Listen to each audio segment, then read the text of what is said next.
Sa mensahe po na ibababa mo, patuloy kang maghayag, patuloy kang mangusap, Panginoon, Lord, this is your ministry. Panginoon, patuloy mong itanim sa pinakamatabang parte ng puso na aking mga kapatid, Ama, ang pag-aaralan namin, O God, ngayong oras na to.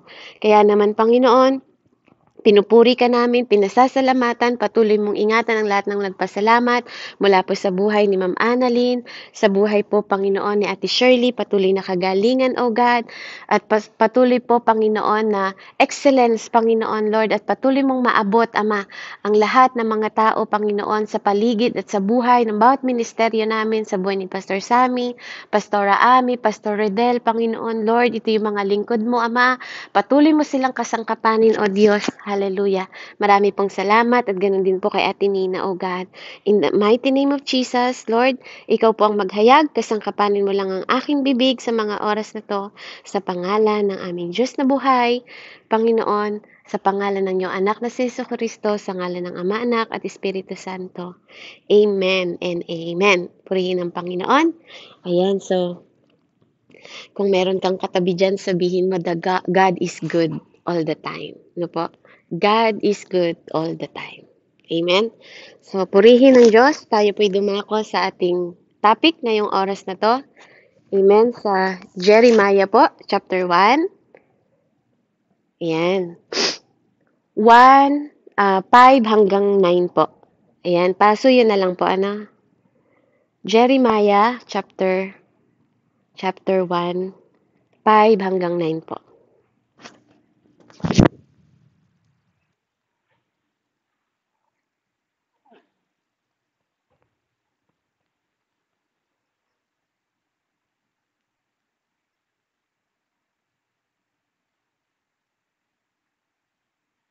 Meron po bang magbabasa?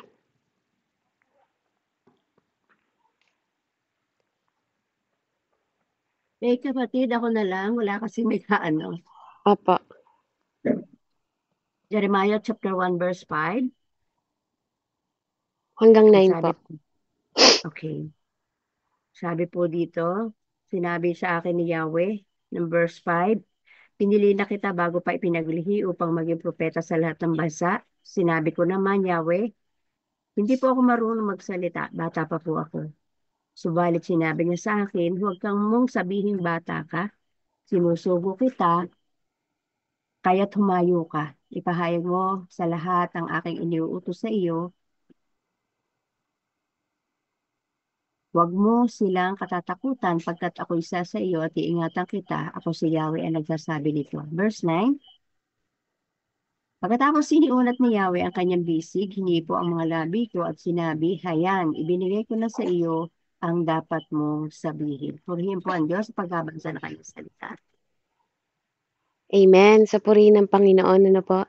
Alam niyo po, ano, sa nangyari sa akin na pag-isip-isip ko po, yung napakaganda po na gustong gawin ng Panginoon sa mga buhay natin, ano, na nag-blow ng mind ko. Ano po, kapag ang Diyos gusto niya makipag-deal sa'yo o sa akin, ano po, ang Diyos po, ano, nagwo-walk siya para ma-discover mo kung sino siya sa buhay mo. Ano po? Individually. Kinakatagpo po tayo ng Panginoon, individual. Ano po? At kapag gusto kang katagpuin ng Panginoon, God does not require or demand anything na po na ibibigay mo sa kanya or bagay na po na iaano mo sa kanya. No? In fact, ang gusto niya lang po yung mag-glorify nga yung kanyang pangalan. Amen?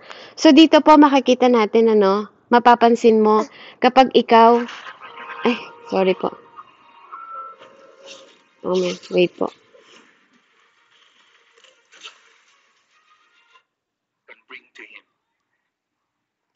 Amen. So dito po makikita natin ano to, kapag tayo po yung klase ng tao po no na sabi ng Panginoon, kapag mainit ka, kapag malamig ka, 'di ba po? Pero pag maligamgam ka, isusuka ka niya. No po? Ayaw niya po ng mga lukewarm. No po?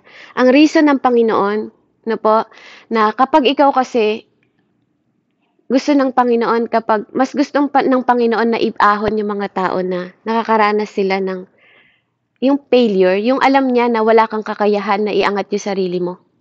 na po, kinakatagpo niya yung mga tao na sa panahon na ikaw, na po, hindi mo kayang itaas yung sarili mo.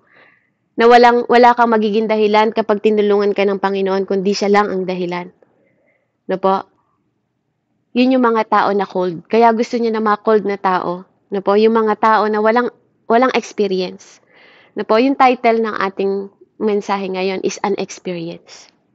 Na po, kinakatagpo niya yung mga tao po na walang experience. Yun yung mga tinatawag niya na cold. Na po, at yung mga hot naman, ano po, na mga tao na naglilingkod sa kanya ng buong puso. Na po, na may mga nakaranas na po ng mga experience sa paglilingkod sa kanya dahil nakilala siya. Na po, at bakit nire-reject ng Panginoon kapag ikaw ay lukewarm? Na po, this is verse. Ano po, verse po ito. Na kapag ikaw daw po ay hindi mainit at hindi ka malamig at ikaw ay maligamgam, alam niyo po yon, isusuka ka ng Panginoon. Yan po ay galing sa salita ng Panginoon. Kaya ayaw niya ng mga tao na lukewarm. Kasi ito yung mga tao na nabubuhay pa rin sa kanilang sarili. Umaasa pa rin sa kanilang sarili. Nagtitiwala pa rin sa kanilang sarili. No po? Kaya madalas po ito yung sinabi ng Panginoon na kaya nga sinabi ng Lord na take up your cross, 'di ba? Pag sinabi pong take up your cross, ano po, hindi ito yung tinatawag na hindi ibig sabihin pasanin mo lahat ng hirap araw-araw. Ano po, hindi naman pwede ring magkontra ang salita ng Diyos na pinako siya sa krus para tayo hindi na maghirap, 'di ba? Hindi siya pinako sa krus para araw-araw maghirap ka. Hindi ganon ang mensahe ng Panginoon. Na po? Pinapaunawa sa akin ng Panginoon and I hope ganon din po ang makita nyo. Na sinabi ng Lord na take up your cross every day, no? Araw-araw mong i-take up kasi gusto ng Panginoon mamatay ka araw-araw. At siya ang mag-increase sa buhay mo. Siya ang nasa ibabaw, hindi na yung buhay mo, hindi na ikaw. Kaya minsan nakakapagtaka po yung mga tao, no? Tayong mga tao, ako po, I include myself, no? Patuloy nating pinapairal yung faith natin. No? Ang sabi nga, 'di ba? Hindi na ikaw ang nabubuhay sa sarili mo, kundi ang Panginoon na ang nabubuhay sa iyo. So ibig sabihin, kapag ang Diyos na ang nabubuhay sa iyo, no po, yung pananampalataya ng bunga ng banal na espiritu ang pinapairal. No po, yung faith na 'yon ang dapat umiiral sa atin, hindi po yung faith natin. No, pero pinapairal pa rin natin madalas yung faith natin. Akala natin yun is mas makapangyarihan kaysa sa faith na binibigay po ng Holy Spirit. Kasi bunga ng banal na Espiritu ang faith eh. No po? Sa kaya nga sabi ng those who believe, sabi niya sa John 3:16, 'di ba? Those who believe, 'di ba? Ang makakatagpo po ng everlasting life. No, pero pag tinagalog mo siya kasi sa lahat ng mananampalataya, no? Kaya minsan we are confused kapag sinasalin na siya sa Tagalog. No po? Pero ang totoo, ang pananampalataya, nakuha natin 'yan sa bunga ng banal na espiritu. Amen. At sabi nga, lumalago ang pananampalataya from hearing by hearing the word of God. No, pero minsan at madalas po pinagagana natin yung faith natin. Amen. Kaya sometimes, madalas nagpe-failure tayo. Pero alam niyo po ang pinakamaganda sa Panginoon. Dito sa kwento ni Jeremiah, sinasabi niya na bata pa siya. Kaya pinamagatan tong unexperienced kasi yun yung gusto ng Panginoon, no? Kinakatagbo niya tayo sa bawat isa sa atin, no? Sa iba't ibang experience. Amen. Nakakatuwa din nung last na nagmensahe nga po ako sa Job yun din yung binibigay talaga ng Panginoon. Kaya sinikap ko po na matapos yung mensahe kaya makikita natin yung mga greatest miracle po ng Panginoon at yung mga open door po na binibigay niya sa atin transformation simply because kasi nakakatagpo natin siya sa different kind ng mga sitwasyon ng buhay natin. Amen? Kaya nakikita natin na maipapaliwanag mo talaga sa sitwasyon. Katulad yun na experience ko kanina, kagabi po, it's miracle eh. 'Di ba? Yung experience na naranasan ko na yon, hindi ko po sasabihin na gawa ng tao yun. Po? Gawa ng Diyos yon at na-experience ko siya kagabi. Na iniingatan niya ako sa sitwasyon po na gano'n, no? Ang katulad po ng sabi ko last Tuesday, no po, sa realidad ng tao, no, bago mo makuha ang experience na po at matutunan mo yung lesson, di ba po? Sa mundong ito, baligtad. Mag-aaral ka muna, aaralin mo muna yung lesson, papasok ka sa eskwelahan, di ba? Kukuhanin mo yung degree, mag-aaral ka, hanggat makuha mo yung lesson na pinag-aaralan mo, makapagtagumpay ka at makagraduate ka. Amen? Yun po yung experience sa habang nag-aaral ka, nakukuha mo yung mga experience mo sa pag-aaral, 'di ba po? Yung sa lesson, yung lesson na binibigay ng teacher. Actually, madalas po sa mga teacher, yung mga tinuturo nila, hindi naman po nila totoong na naranasan. Na po? Pinag-aralan lang nila yon at yun yung lesson na tinuturo nila sa'yo.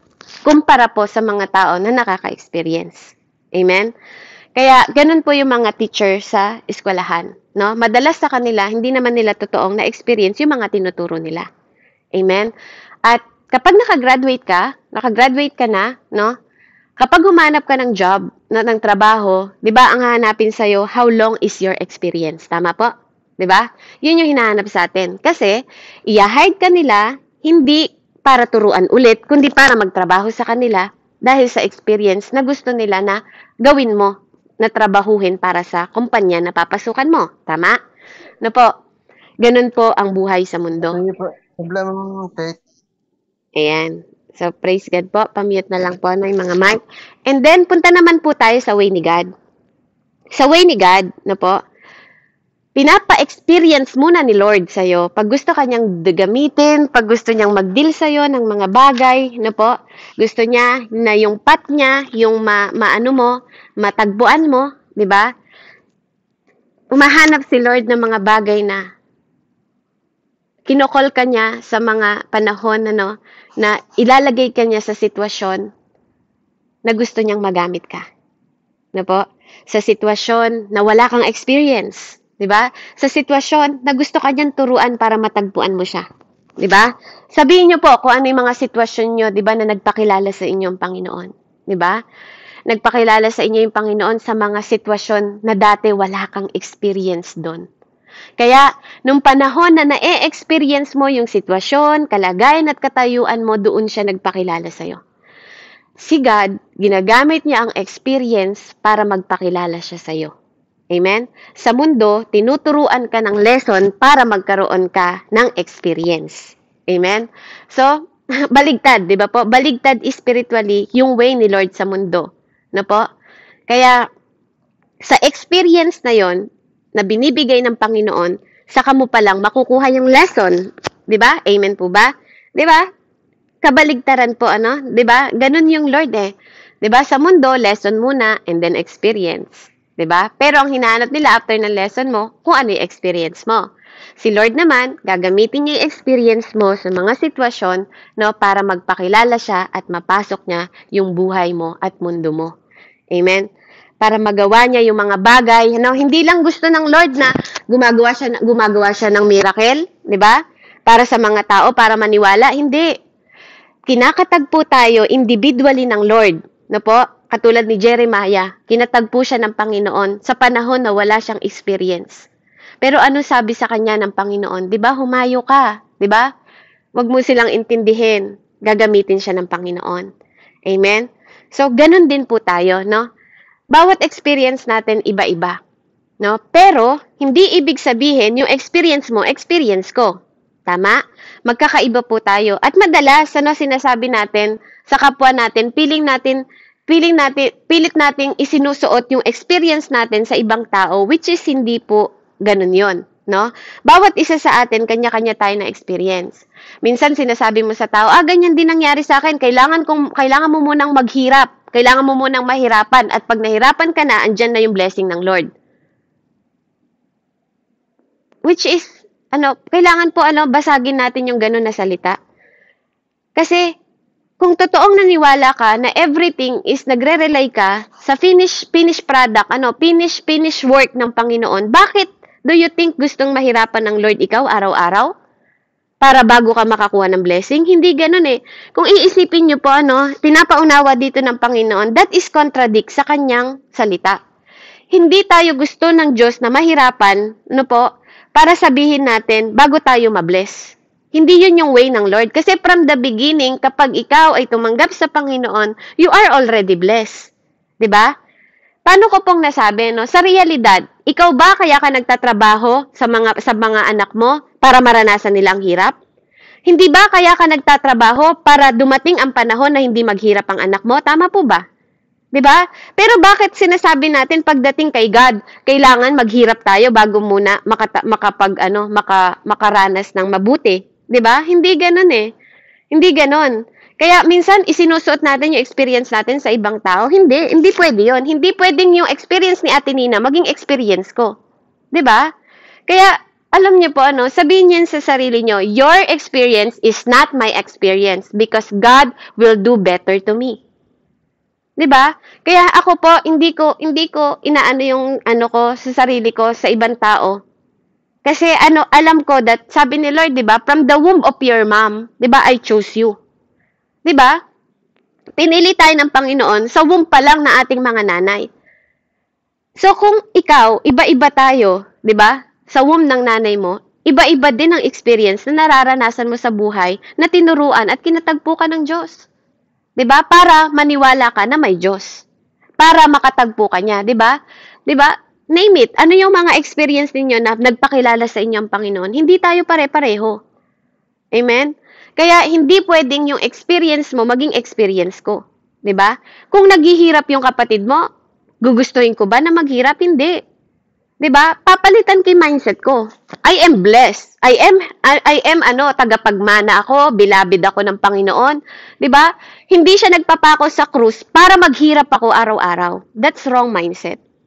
Na po, wrong mindset 'yon. Hindi po 'yun ang ibig sabihin.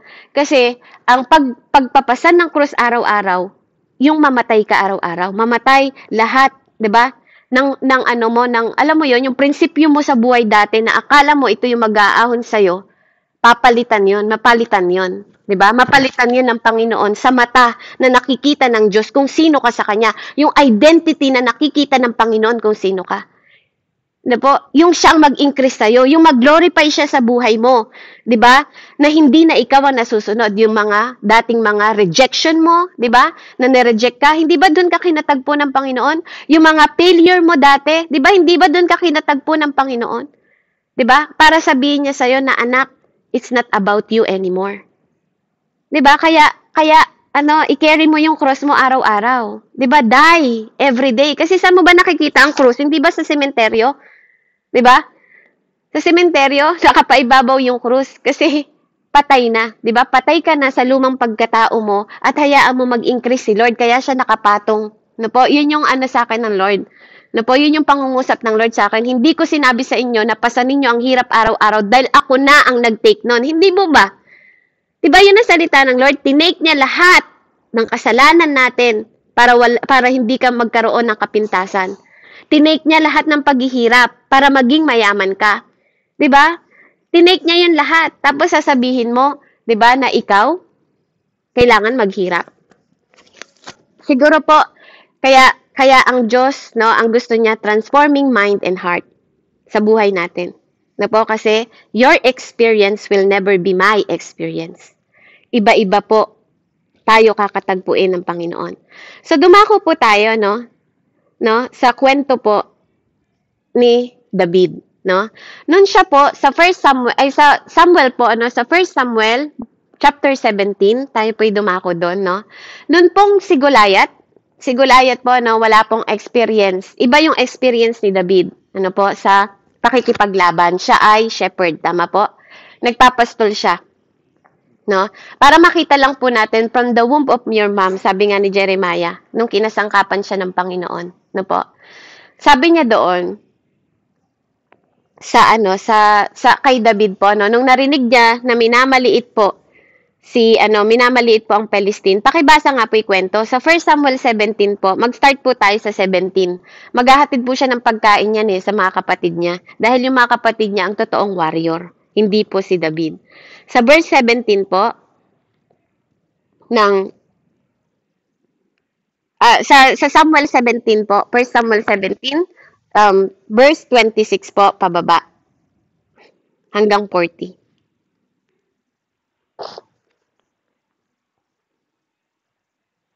Patulong ko na lang po kasi may bitbit po akong bata. Amen po. Okay. Saan po si Sis Beth? 1 Samuel 17, 17 po. 26 po hanggang 40. 26. Sige po. Sabi po dito, sa verse 26, tinanong ni David sa mga katabi niya, ano raw ang gantimpala at sino mang makakapatay sa Pilisteyong iyan at makakapag-alis ng kahihiyan ng Israel. At sino ba ang paganong ito na mahamon sa hukbo ng Diyos na buhay? Tulad ng narinig mo, ganoon ang gagawin ng hari na makakapatay sa Filisteo niyan, sagot ng mga kausap niya. Narinig ni Eliab, ang panganay na kapatid ni David, ang pakikipag-usap niya sa mga kawal. Nagalit ito kay David at sinabi, anong ginagawa mo rito? At kanino mo iniwan ang ilang tupa na pinapaalagaan sa iyo? Alam mo kung anong nasa isip mo. Gusto mo lang manood ng labanan. Sumagot si David, bakit? Ano ba ang ginagawa ko? Masama bang magtanong? Pinalikuran niya si Eliab at nagtanong sa iba, ngunit ganun din ang sagot sa kanya. Nakarating kay Saul ang sinabi ni David at ipinatawag niya ito. Pagdating kay Saul, sinabi ni David, hindi po tayo dapat masiraan ng loob dahil lang sa Pilisteyong iyon. Ako po ang lalaban sa kanya. Sinabi ni Saul, hindi mo kayang Pilisteyong iyon. Batang-bata ka pa samantalang siya'y isang mahusay na mandirigma mula sa kanyang pagkabataan. Ngunit sinabi ni David kay Saul, ako po ang nag-aalaga ng kawan ng aking ama. Kapag ang isa sa mga tupang inaalagaan ko ay tinatangay ng leon o oso, nahabol ko po ito at inaagaw sa ang tupa. Kapag hinarap ako ng leon o oso, hinahawakan ko po ito sa panga at pinapatay. Nakapatay na po ako ng mga leon at mga oso. Isasama ko po sa mga ito ang Pilisteyong iyon sapagkat nilalait niya ang hukbo ng Diyos na buhay. Tinugtong pa ni David, iniligtas ako ni Yahweh mula sa mga bangis na leon at mga oso. Iniligtas din niya ako sa kamay ng Pilisteyong iyon. Hanggang ano po siya? Verse 40 po. yun. Kaya't sinabi ni Saul, kung gayon, labanan mo siya at samahan kanawa ni Yahweh. At ipinasuot niya kay David ang kanyang kasuotang pandigma at helmet at ang mga tansong pambalot sa katawan. Nang may sakbat na ni David ang tabak ni Saul, ay sinubukang lumakad. Hindi siya halos makahakbang sapagkat hindi siya sanay sa ganoong kasuotan. Kaya sinabi niya kay Saul, hindi ko na po gagamitin ang mga ito. At hinubad niya ang nasabing kasuotang pandigma. Pagkatapos, dinampot niya ang kanyang tungkod at namulot siya ng 5 makikinis na bato sa sapa at inilagay sa kanyang supot na pampastol at lumakad upang harapin si Goliath. Amen po. Pakituloy nga po sa baba. Yun sa 41. Si Goliath naman ay lumakad ding papalapit kay David at sa hulihan ng tagadala ng kanyang palangga, nang makita niya si David, ay isa lamang kabataang may maamong itsura, nilait niya ito at maputyang tinanong, anong akala mo sa akin? Aso ba ang lalabanan mo at may dala kang patpat? At si David ay sinumpa ng Pilisteo at sa pangalan ng kanyang Diyos. Sinabi pa niya, halika rito at nang may pakain ko ang bangkay mo sa ibon mga hayop. Sumagot si David, ang dala mo'y tabak, sibat at pantusok, ngunit lalabanan kita sa pangalan ni Yahweh, ang makapangyarihang Diyos ng Israel na iyong hinahamak. Ngayong araw nito, ibibigay ka ni Yahweh sa aking mga kamay. Pag mababagsakin kita at pupugutan ko ang ulo mo at ipapakain ko sa mga ibon at mga mababangis na hayop ang mga bangkay ng mga kawal ng hugbong Pilisteo. Sa gayon, malalaman ng buong daigdig na may Diyos na sa Israel at makikita lahat ng naririto na makakapagligtas si Yahweh kahit walang tabak o sipat. Kay Yahweh ang labanang ito at ibibigay niya kayo sa aming mga kamay. Ganito Amen. pa po. Sige po, okay na po. Praise the Lord. No po? So, alam na natin yung mga kadugtong po nun, ano? So, glory to God. Ano po, makikita po natin dyan. Katulad po ni Jeremiah, sabi niya, I'm just a child, sabi niya. 'Di ba? Pero sabi ng Lord, wag mong isipin na child ka, 'di ba? I ordain you, 'di ba? Ikaw ang ano ko before ka pa ipanganak, 'di ba? I have anointed you. I'm going to use you. 'Di ba? Ganun po tayo, no? Tayo po bago tayo pa lang pinanganak, ano, may plano na po ang Panginoon sa atin. Kaya sabi ng Panginoon sa kanya, ikaw ang tatayo, magi-speak ka, Jeremiah.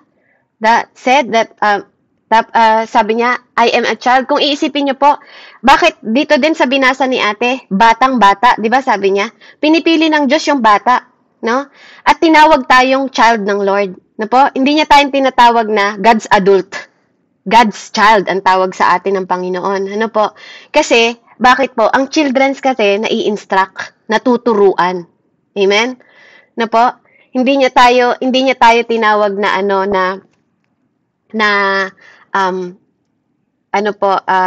God's adult, no? O matanda, ganyan. Tinatawag niya tayo na God's child, no po?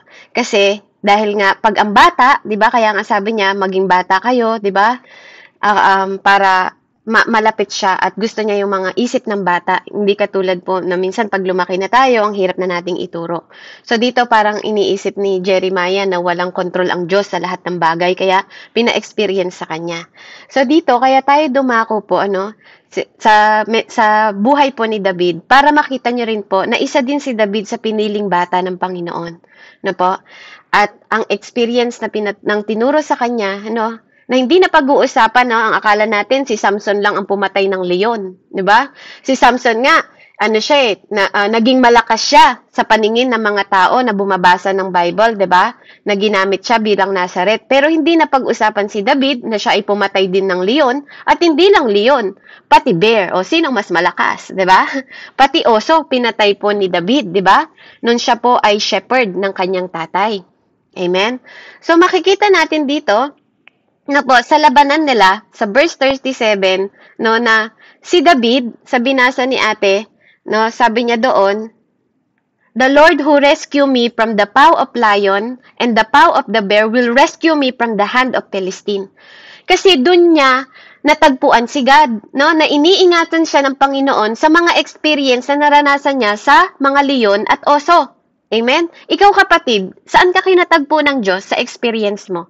Na dati wala kang experience. Kaya nga, ang pamagat ng ating unexperience. No po? So dito, makikita natin, sabi niya, Saul said to David, go and the Lord be with you. No, sinorkat ko na lang po. So, sabi niya,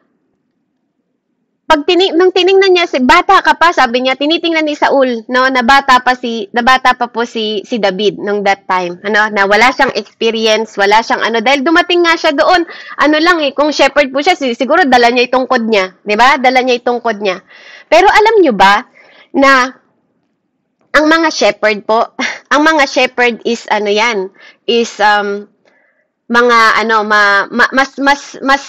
mas blessed yan, 'di ba? Katulad sa mga evangelist, 'di ba? Sila yung mga pastor, sila yung mga shepherd, ibig sabihin nag-aalaga sila ng flocks, 'di ba? Mas marami silang kaluluwa na nadadala sa Panginoon. Amen. Kumpara sa mga warrior. Amen. hindi lahat ng prayer warrior palaban. Hindi lahat po ng dasal ng warrior, no, tinutugon ng Panginoon. No po, kasi marami sa mga prayer warrior na hindi naman totoong shepherd. Sorry po the word, no po. Yun po yung na-receive ko sa Panginoon. Hindi lahat ng mga nananalangin, no po, na tinatawag nila yung sarili nila na prayer warrior is shepherd. No? At masakit 'yon. No po, masakit 'yon sa katotohanan na hindi daw po lahat ng nananalangin ay shepherd. Or tupa. No po? Kaya ang lahat ng mas matagumpay, no po? Kaya nga si Lord mas madami po siyang ginamit sa kanyang sarili that He is a good shepherd. No? At tayo yung flocks. At kapag ikaw ang flocks, ibig sabihin, anak ka ng Diyos. Nagiging kawangis ka ng Panginoon. Amen? At kapag ikaw ay anak ng Diyos, ano po ang sinusuot mong armor? Amen? 'Di ba? Ephesians 6, 'di ba? Ang armor of God ang sinusuot natin dahil anak ka ng shepherd, 'di ba? Ang sinusuot mo bilang flocks, bilang sheep, yung God's armor.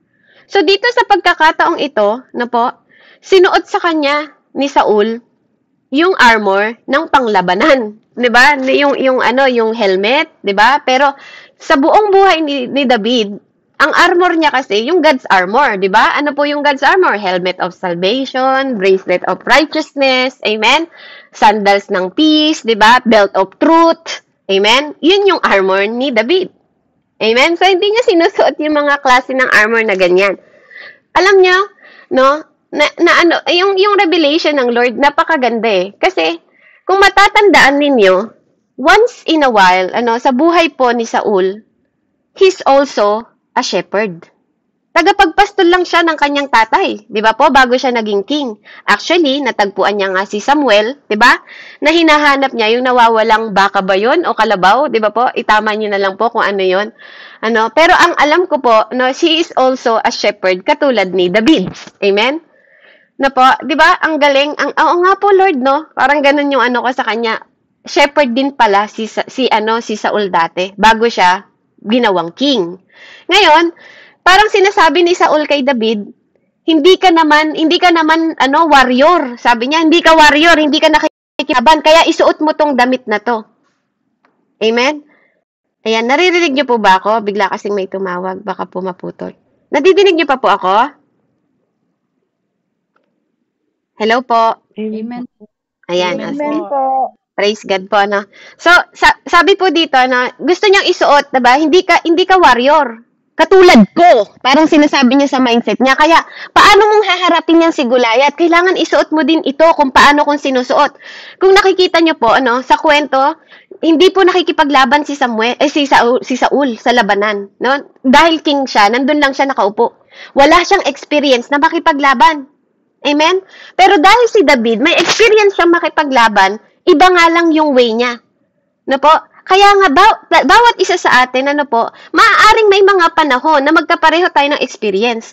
Pero yung way na nilabas ako ng Diyos doon, hindi yun yung way kung paano ka nilabas ng Panginoon. Amen? Di ba? Kaya nung sinuot sa kanya ni Saul, yung mabibigat na sandata na yon para sa kanya, nabigatan di ba po? Nabigatan si David. Pero dito makikita ninyo sa verse 37, nakarely siya ng buong puso niya sa Diyos. Kung niligtas ako ng Diyos, sabi niya, doon sa mga oso at leon na pinatay ko, yang Palestine na yan, sabi niya, ililigtas din ako ng Panginoon. So na-amaze si Saul sa salitang ganon ni David sa kanya, no? Kaya dito po dito makikita niyo, sige, sabi ni Saul, sumagot siya, "Go, and the Lord be with you," sabi niya, no? Pero sa 38 nakakatuwa kasi nga nung sinuot niya yung tunic, yung own tunic ba, yung talagang sarili niyang sandata kay David, no? Minsan ganun tayo, 'di ba? Sasabihin natin, "God bless you," pero wala ka pa ring tiwala. 'Di ba? Ganun yung sinasabi ni Saul kay David, 'di ba? Sige, samahan ka ng Panginoon. The Lord be with you, 'di ba? Pero sinuot niya pa rin, wala pa rin siyang tiwala. Sinuot niya yung armor niya. So, anong ginawa po ni David? Minsan, ang gusto natin, isuot sa ibang tao yung experience na nararanasan natin. Amen? Parang ganun yung simbolo ng ginawa ni Saul kay David. Kaya nga, anong pong ginawa? Kaya stop taking on people experience. Yun yung tinuturo ng Lord sa atin. Huwag mong iti-take yung experience ng ibang tao. Maaaring yung experience ng tao makapagpalakas sa'yo, i-pull ka lang niya pataas. Pero yung experience ng ibang tao, hindi mo experience. No? Ihinto po natin yon na, katulad kita. Kapareho talaga kita. Ganyan di mangyari sa'yo, kailangan mo maghirap bago ka mabless. Katulad ng sinabi ko kanina. No. Kasi, yung pakikipaglaban mo at kung saan ka ipuput na experience ng Panginoon, it's different, sa i-fit ng iba. Sa iba. Sometimes, napakahalaga din na malaman natin na yung mga bagay na fit sa ibang tao, hindi fit sa'yo. Amen? Yung mga bagay na fit sa ibang tao, hindi fit sa'yo. Kaya yung experience niya, kung yun ang experience niya, hindi yun yung experience ko. Amen? So, yun yung nagiging simbolo, Huwag nating isuot yung experience natin sa ibang tao. Stop. Stop taking. Stop taking. At wag mo ring isipin na yung experience mo magiging katulad ng experience ng ibang tao. So, sa verse 39, makikita natin doon, kaya, nung tinanggal niya po yun, nung tinanggal niya yung si David naman po, pinasen niya yung yung kanyang dala-dala niya, 'di ba? Kinuha niya lang yung kanyang, hindi mabigat yan, hindi ko kailangan yan, 'di ba? Kasi nga yung pagtitiwala niya sa Panginoon is totoong-totoo. Bukas ang puso niya kasi alam niya kung paano siya iningatan noon ng Panginoon at kung paano pa rin siyang iingatan ng Panginoon ngayon. Kaya yun po yung yung pagkakaiba nilang dalawa. Sometimes, kaya nga sa verse 39, dun pinapaunawa sa atin na sometimes it's good to understand what fit to you, ay hindi fit sa ibang tao. Pero ang ginagawa kasi natin, yung experience natin, inililipat natin sa ibang tao. So, inalis yun ni David. Hindi ako dyan nagtitiwala. Sa Diyos pa rin siya nagtitiwala. So, dinala niya yung kanyang yung kanyang pang-tirador. Yung tawag doon sa pang-tirador sa kanya? Amen? Dinala niya po yung pouch niya at dinala niya yung 5 bato. Pumulot siya ng 5 bato. Kasi ganun po siyang nakikipaglaban noon. Kaya nung kinaharap niya po si Goliath, makikita natin doon, nadala-dala niya. Sabi niya, iniinsulto mo yung ko, ko na lang po yung kwento, basahin niyo din po. Ikaw, iniinsulto mo yung Panginoon ko. Sabi niya, di ba, sinabi niya nga na ipapakain siya sa doon, Ang 5 po, ang number 5, sabi ko nga po, ang prophetic number ng number 5 is grace. So, 5 bato yung pinulot po ni David. Amen? So, dito po makikita natin, minsan, yung kalaban natin, kung sinuot ni David yung mga espada, 'di ba? Yung espada, yung sinusuot ng talagang warrior. Amen. Malalaman ni Goliath kung paano siya makipaglaban. Kasi doon din ang experience ni Goliath. Amen. Tayo po, ang Panginoon, 'di ba? Nilalagay niya tayo ng iba't ibang klase ng experience kasi iba't ibang laban ang kinakaharap natin.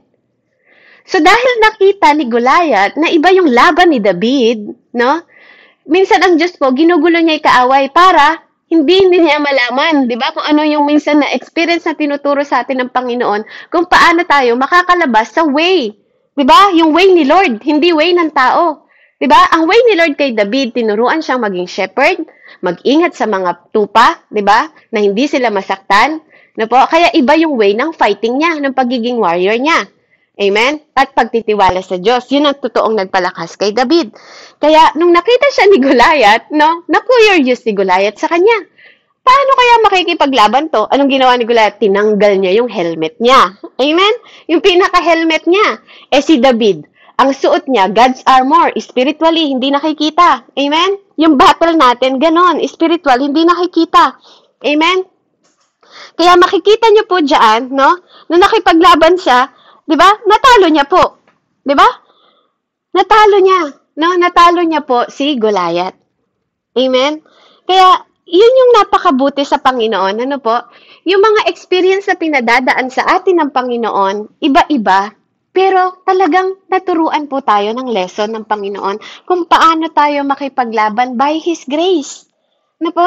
Kasi wala sa atin dito ang tatayo, no? Sa bawat isa, sa harapan po ng bawat isa, kung hindi tayo pinigyan po at pinagkalooban ng grasya ng Panginoon. Ano po? Na makaharap, no po? At maitaas natin ang pangalan ng Panginoon. Only by grace ang bawat isa, kaya po tayo naligtas. Amen? Kaya, salamat po sa Panginoon, ano? Hindi dahil bata ka, di ba? Hindi dahil anong edad mo, 'di ba, na hindi mo matatagpuan, no po, ang kabutihan ng Panginoon sa buhay mo. Kaya nga dito tinuturuan po tayo na ang Panginoon po ay pagtatagumpayin kanya, no? From trash, 'di ba? Na i-recycle niya, i-redirect niya, 'di ba? Yung buhay mo, 'di ba? From sickness, 'di ba po? I-healed ka niya, 'di ba? Kinakatagpo ka niya sa lahat ng kaparaanan na alam mo, no? Na hindi lang para maniwala ang ibang tao, kundi ma-experience mo sa iyong sarili na may Diyos sa buhay mo. Kasi, 'di ba, our salvation, 'di ba, is individual. So gusto ng Panginoon na magpakilala siya sa iyo personal, as your personal God. Kung paanong nakilala siya ni David at kung paano siyang nakilala ni Jeremiah. Amen? No po, kaya tayo maging ano po tayo, talagang yung reliance ng pagtitiwala natin sa Panginoon ang makita po sa atin, no? At yung experience ng ibang tao, wag nating isuot because God will make our own story. No po? Yung plano niya sa buhay ni Pastor Randy is different sa plano ni Pastor Sammy. 'Di ba? Kaya wag natin isuot na katulad talaga natin o magiging katulad natin yung ibang tao because that's wrong, 'di ba?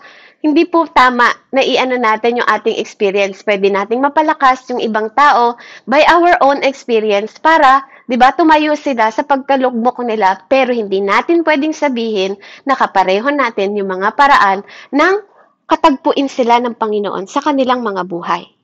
Amen? At iba-iba, kaya iba-iba po ang ating testimonya. At tunay nakakatagpuin po tayo ng Panginoon yung bagay na hindi mo maipapaliwanag at hindi ito gawa ng tao, kundi ang kilos ay Diyos. Amen? Kaya hindi dahil bata ka, di ba? Hindi dahil bata ka, hindi ka magagamit, sabi niya kay Jeremiah. From the womb of your mom, I chose you. 'Di ba? At tayo din. Pinili ka at pinili ako ng Panginoon, 'di ba? Whether you are may experience ka sa iba, sa bagay na makamundo, o mas higit na naging mas makapangyarihan yung testimony mo sa experience mo sa Panginoon nung siya ay kumatagpo sa iyo. Amen? Kaya nga po, iba't ibang calling, 'di ba? Iba't ibang experience. And sabi nga, by your unexperience, 'di ba po? Kakatagpuin ka ng Panginoon. At hindi 'yon, no po? Hindi yung experience na 'yon, no po? Yung lakas mo, 'di ba? Hindi yung lakas mo. Hindi yung panahon kung anong paraan ka niligtas ng Panginoon. Ang gusto pong malaman sa atin ng Panginoon, no po? Hindi yung experience mo ang nagligtas sa iyo, kundi by my grace, 'di ba? By His work, 'di ba po? Naligtas tayo at nagkaroon tayo ng buhay na walang hanggan na pwede po nating ipagmalaki at ipagtagumpay sa laban ng buhay na to ngayon. Na po, na matuto tayo, na lagi tayong nagpapakumbaba sa Panginoon. Na po, na may mga bagay, kaya ka pagod na ngayon kasi pilit mo pa rin kinakaya yung mga bagay na trabaho na ng Diyos. At ayaw mong i-allow si Lord. Kaya nga ayaw niya na maligamgam. Pag may problema ka, wala ka sa Diyos. Di ba? Pag okay ka, pag blessing ka, may blessing ka, nandyan ka sa Diyos. Anong sabi niya? Sa salita po ng Panginoon, kung ikaw ay maligamgam, isusuka kita. Ano po? Kasi wala kang pinipili eh, di ba? Sabi niya nga, okay na gamitin niya yung mga cold, kasi pwede niyang painitin. Di ba? At yung hot, kasi pwede niyang mas lalo pang uminit sa paglilingkod ng Diyos. Eh, paano ka kung maligamgam ka? No, wala kang pinipili. Gusto mo nasa gitna ka lang? Walang ganun po sa buhay. Everything in this world is choice, 'di ba po? Pipiliin mo anong gusto mo, maging mainit o malamig sa Panginoon. Amen? Kasi kahit maligamgam ka pa, isusuka ka lang niya. Amen? Kaya maging katulad po tayo ni Jeremiah at ni David, na po, na buong puso po na nagtiwala sa Panginoon. Na po, at isa rin sa patotoo ni David, na po, bilang si David naging hari, na po, naging hari siya. Na po, si Solomon hindi naghirap kahit kailan. Na po, hindi niya naranasan bilang anak po ni David, hindi pinaranas ni David ang paghihirap sa kanyang anak. 'Di ba? Dahil sa pangako ng Panginoon sa kanya. Kaya kung ikaw ay naniniwala that you're a child of God, 'di ba? Kaya ka nagsisikap din para sa mga anak mo ngayon para hindi nila marinasan yung paghihirap na nararanasan mo. No po? Kaya hindi po pwedeng sabihin natin na kailangan nating maghirap sa paglilingkod sa Panginoon bago tayo makaranas ng mabuti sa Diyos. Because kung maniniwala ka, umpisa pa lang po na pagpala na tayo ng Panginoon. No po? By His grace. No po? Salvation pa lang is enough na po para ipagdiwang natin at ipagmalaki natin that we have eternal life. No, sometimes kasi ang problema sa atin, no po, mas naniniwala tayo that we have eternal life kaysa sa mga sitwasyon na nakikita natin sa mundo. 'Di ba? Buhay ka pa, 'di ba? Nagsasuffer ka na, pero naniniwala ka na may buhay ka man una walang hanggan, pero hindi ka naniniwala na iaalis ka ng Lord sa sitwasyon na yan. 'Di ba? Natutulungan ka niya. Paano? Yung paring effort mo, yung paring lakas mo ang ginagamit mo. Matuto po tayo ng reliance na katulad po ni David. Amen? At hindi po bata ka o matanda ka, 'di ba? Matuto tayo, no? Kung ikaw ay tunay na anak ng Diyos, no po, mag-manifest din po sa atin yung karakter ng Panginoon. Even sa mga anak natin, ituro po natin.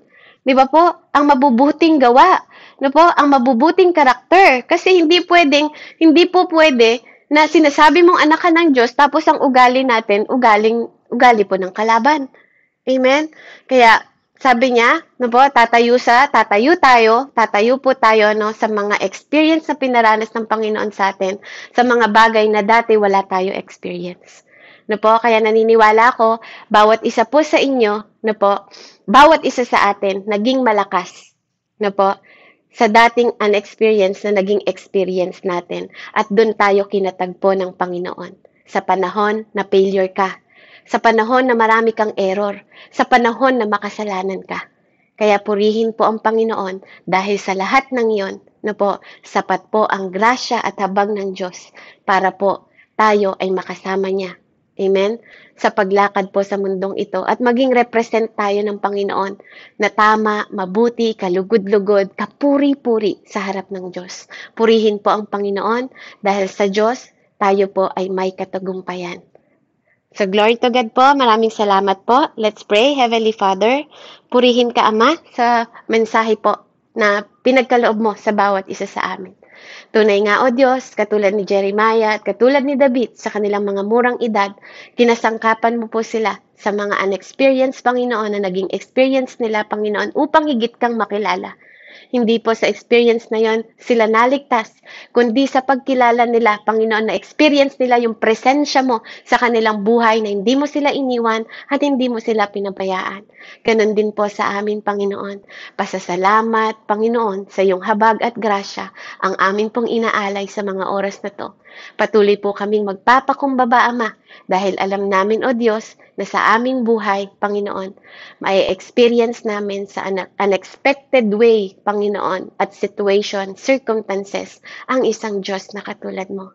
Salamat po, O Diyos, purihin at dakilain ka sa pinakamataas na papurit pa sa salamat sa pangalan ng Diyos, Ama, Anak, at Espiritu Santo. Amen and Amen. Purihin po ang Panginoon, and to God be the glory po. Amen. Amen. Purihin po ang Panginoon. Maraming salamat sa mensahe.